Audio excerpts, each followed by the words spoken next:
I'm Tommie Lee, and this is your Scam of the Week. Once again, joining us, Jan Diaz, the president and CEO of your Better Business Bureau serving Northern Indiana.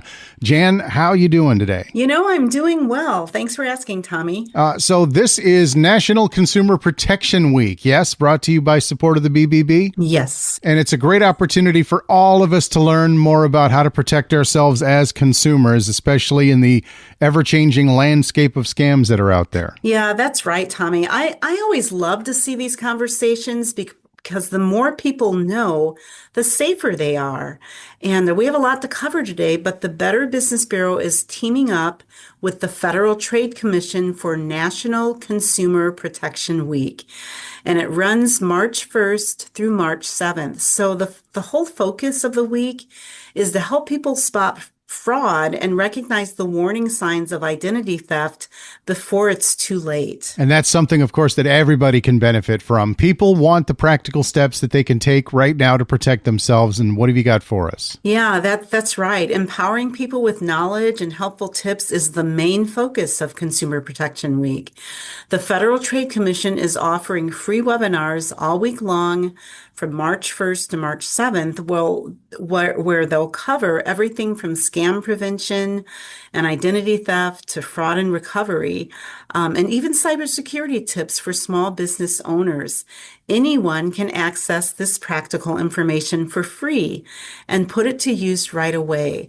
So you just search online for BBB and National Consumer Protection Week 2026. I love that. Nice and easy, nice and convenient. And the Better Business Bureau also has an event coming up to help people learn to protect themselves from identity theft as well, right, Jan? Yes, we do, Tommie. So the Better Business Bureau serving Northern Indiana is hosting a Spring Shred Day that will take place on Saturday, April 25th from 9 a.m. to noon in the parking lot of the Allen County War Memorial Coliseum. So our sponsor this year is Three Rivers Federal Credit Union, and Shred Day is just a great opportunity to safely get rid of documents that contain personal identifying information. So it's any document that has things like your account number, your social security numbers, or your dates of birth. And since scammers can use this information to steal your identity or to even open accounts in your name, we recommend coming to Shred Day to have your documents securely shredded. Don't just recycle them. Don't dump them in the trash. You want to do something like this to make sure you're secure. Yeah, absolutely right. And we get the question a lot, Tommie, what can you bring to Shred Day? Mm-hmm. And so you should bring documents such as old bills or invoices, bank statements, medical records, tax returns that are more than 7 years old, things like pay stubs, and even junk mail with your name and address on it. And it's basically anything that includes private or financial information that you wouldn't want in the wrong hands.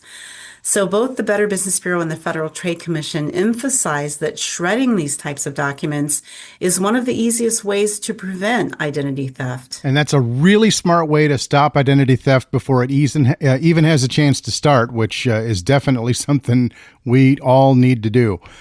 So, Jan, during National Consumer Protection Week, what are some important steps that people can take now to stay safe? Well, we really want listeners to walk away with 3 action steps that they can put to use today. It's verify, protect, and reach out. So first, always verify the identity of anyone before you act on a business transaction.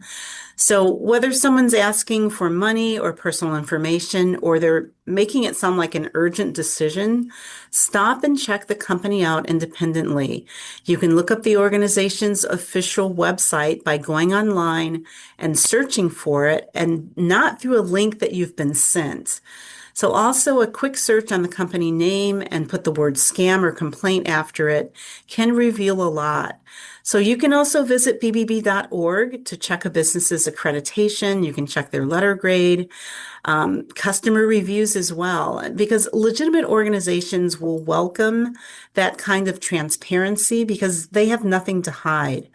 And secondly, protect your personal information like it's cash, because basically it is. Right. Never share your social security number or bank details or passwords with anyone you don't know, especially over the the phone or by text or by email. So a real bank, business, or government agency will never ask for sensitive information unexpectedly. And if someone makes you feel rushed or scared, well, that pressure is intentional. A scammer wants you to act before you have time to think. Slowing down is always the right move. And then lastly, don't go it alone. Talk to a trusted friend, call a family member, get with your financial professional before making any big financial decisions. And here's the thing, because scammers will count on people feeling isolated or embarrassed. So reaching out to someone you trust breaks that cycle. And I love that list because it's really just about slowing down and being aware, which we say week after week here on this podcast. So now let's talk about what happens when it is too late for prevention. If somebody listening realizes that they have already been scammed, what is the very first thing that they should do? Yeah, that's a great question, Tommie. Well, the first thing is we just encourage folks to try to let go of the embarrassment. The scammers are professional people. They really are. They've made a profession out of scamming people. And they're good at it. Yes. Yes. And they trick smart and conscientious people every single day. It's unfortunate. So if that's happened to you, call your bank, contact your credit card company, or contact the payment servicer right away. The sooner you report it, the better the chance that something can be done. So your bank and financial institution, they all have fraud departments with experienced staff, and they can help you navigate these types of situations. They might be able to put a freeze or on a transaction or flag your account to limit the damage. And then file a report with us on the BBB Scam Tracker. That website is bbb.org/scam tracker. So when consumers share their experiences of being scammed, it's difficult, but it does help warn others. And it gives the BBB the insight that we need to investigate it further. And then we can also track patterns on that particular type of scam. We also recommend you report it to the Federal Trade Commission at reportfraud.ftc.gov. The information you provide them helps them investigate the scam as well. And you also want to save everything pertaining to the scam. Right. Including emails, screenshots, receipts, messages. It might sound like a lot. Even your transaction confirmation, save all of it. That documentation is invaluable in an investigation. And just going forward, keep a close eye on your bank accounts and credit card reports, because we've noticed some scammers may try to come back for more money once they know they've found a target. Absolutely. That is such a helpful and reassuring roadmap, Jan. As always, thank you. It gives everybody a clear path forward, even when things feel overwhelming, when a mistake has been made and somebody's gotten in. Yeah, that's so true. That's the goal, Tommie, because, as you know, recovering from a scam or identity theft, it takes time. It's difficult. But we want folks to know they don't have to figure it out all alone. There are so many resources that you can tap into that can help. Absolutely. Jan, as we wrap things up, what's the one thing you really want every listener to take away from this discussion today? Yeah, great question. I'd say this, just to use the resources that are out there. Use us at the Better Business Bureau, use the Federal Trade Commission, and then come to local events like BBB Shred Day.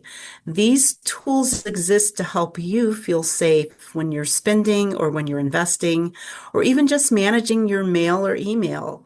And then share what you learn with the people around you, because it's important to keep your friends and your loved ones safe as well. That's a great note to end on. I would expect nothing less from a fellow musician.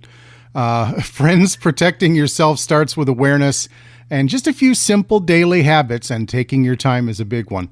Now you've got the tools to do exactly that. Thanks again so much for spending time with us today, Jan, as we kick things off for the Consumer Protection Week. And a big thank you for all of this great information, and we look forward to talking to you again soon on the Scam of the Week. Sounds good, Tommie. Thanks. Podcasts by Federated Media.